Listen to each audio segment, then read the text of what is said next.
Today, we will take you inside a small local plastic recycling factory in Pakistan, where used plastic bags go through a long and fascinating journey before becoming new plastic chairs. The entire process is carried out using simple machines, hardworking workers, and years of experience. Although these factories do not have advanced automated systems, every step is completed carefully with skill and attention. The journey begins with used plastic bags. These bags are collected from different sources, including markets, shops, homes, and scrap collectors. Inside the factory, these plastic bags are stored in the form of large piles. At first glance, they look like useless waste, but in reality, they are the raw material for making new chairs.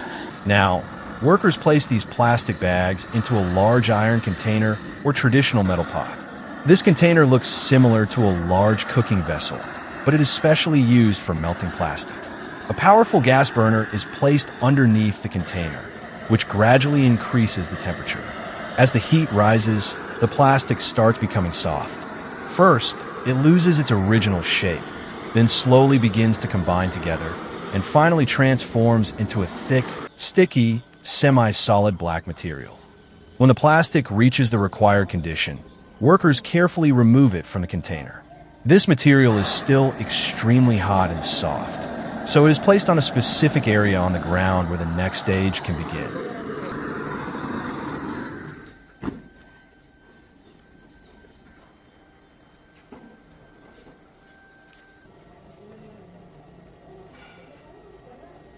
Now, a gas cylinder with wheels attached is placed on top of this hot plastic material. It is used like a heavy roller. 2 or 3 workers work together to move this cylinder repeatedly over the material. Sometimes they even sit on top of the cylinder to increase the weight and apply more pressure. The purpose of this process is to remove trapped air, gaps, and irregularities inside the plastic so that the material becomes more uniform, dense, and stronger. Continuous rolling makes the surface smoother and improves the overall structure.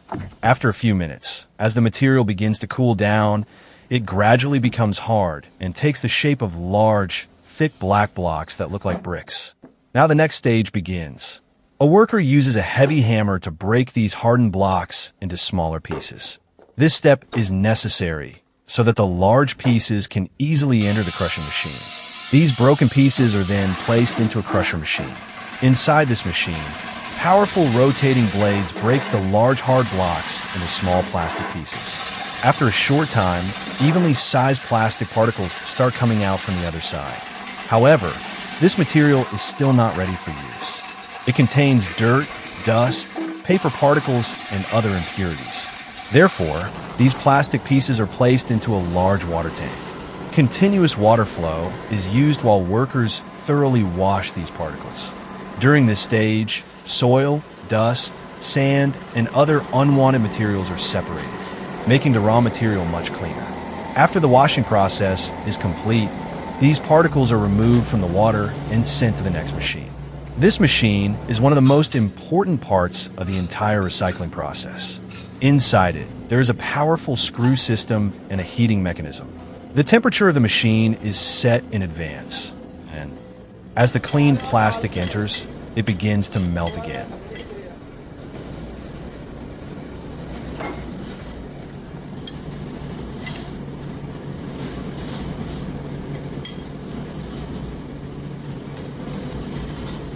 During this process, the machine not only melts the plastic, but also mixes it thoroughly so that the entire material becomes uniform. Finally, thick, semi-liquid, and evenly mixed plastic comes out from the front of the machine. This melted plastic immediately passes through a specially designed die, where it takes the form of long, thin, continuous strands. These strands then enter a long water-filled cooling tank. The water instantly cools down the hot plastic strands. After cooling, these strands become hard again and maintain their new shape. Now, these plastic strands move into another machine, where a high-speed cutter cuts them into small pieces measuring only a few millimeters in length. These small pieces are called plastic pellets or granules.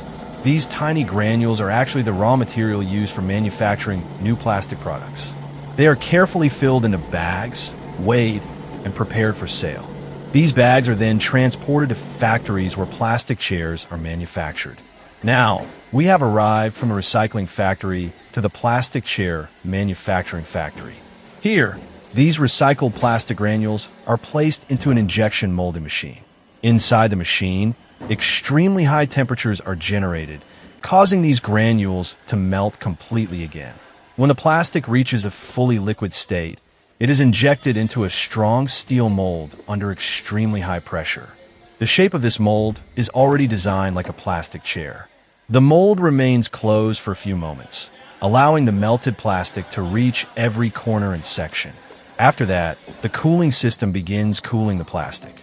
As soon as the plastic becomes solid, the mold opens and a new chair comes out. Although the chair is almost complete, there are still some extra edges and thin, unwanted plastic parts attached to it.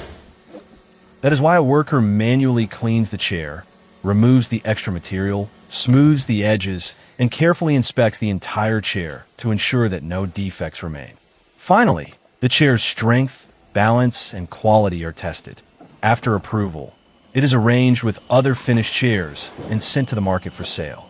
The most amazing thing is that the plastic bags that were considered useless waste just a few hours earlier have now transformed into a strong, useful, and brand new plastic chair. This process is not only about creating new products, it also plays an important role in keeping the environment clean, reducing plastic waste, saving natural resources, and supporting local industries.